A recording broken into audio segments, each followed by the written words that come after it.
Azərbaycan Konstitusiyasının fenomenini siyasi, tarixi, şərh olmadan başa düşmək mümkün deyil.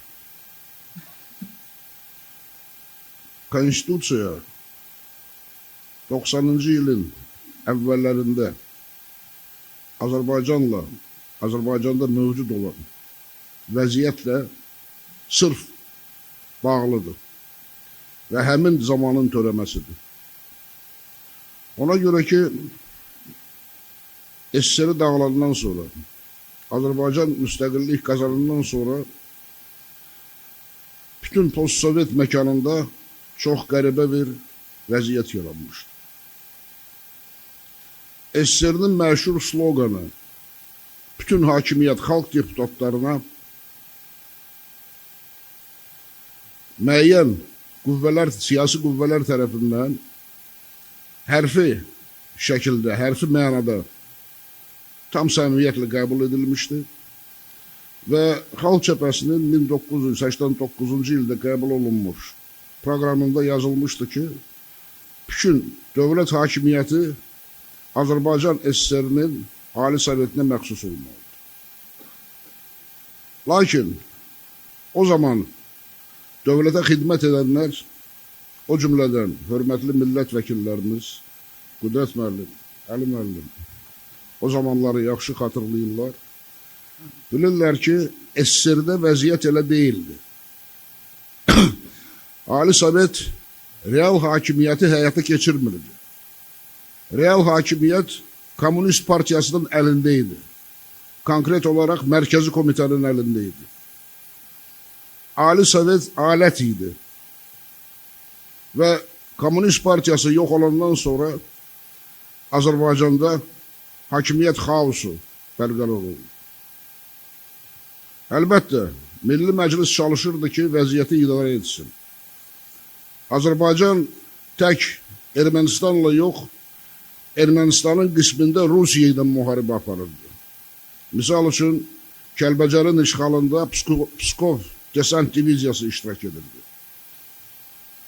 Və belə bir vəziyyətdə Milli Məclis Dövlət Müdafiə Komitəsi yaratdı, 9 üzvdən ibarət və bütün qərarlar, hərblə bağlı qərarlar, hər bilimindən xəbəri olmayan insanlar tərəfindən səs vermə ilə qəbul olunurdu. Müharibə belə idarə olunurdu. Və satqınlıqla yanaşı bu cür şərəfsiz idarə etmə ona gətirib çıxartdı ki, Azərbaycanın 20% işğal oldu.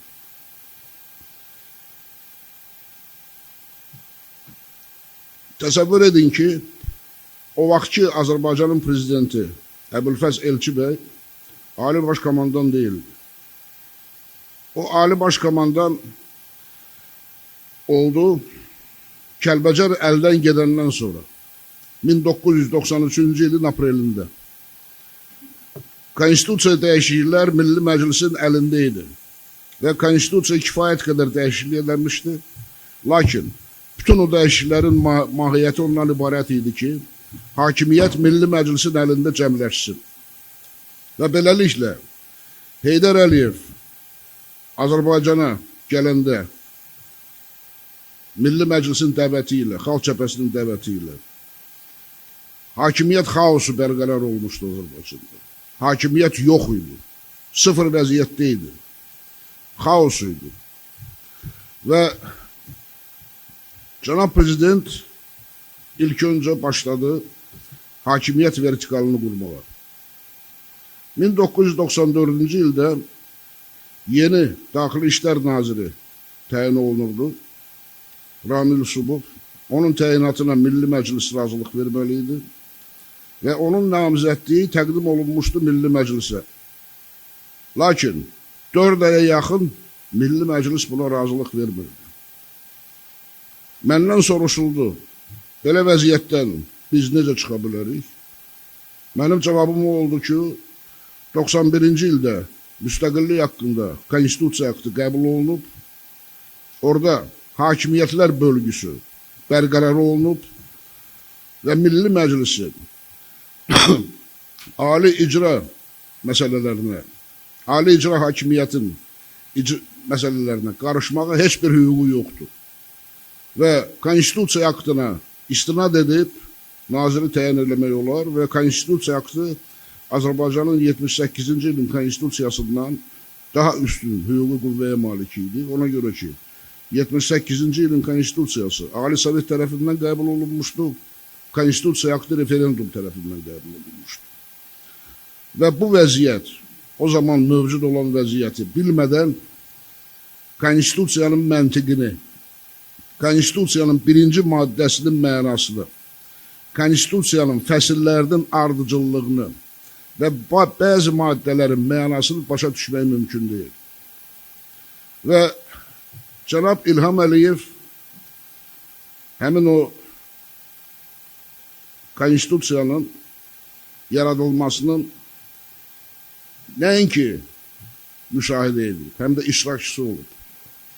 Sonuncu dəfə Konstitusiya layihəsi 1995-ci ilin aprelində gecə saat 11-də Ulu Öndərə məruzə edilib və həmin məruzədə cənab İlham Əliyev də iştirak edib.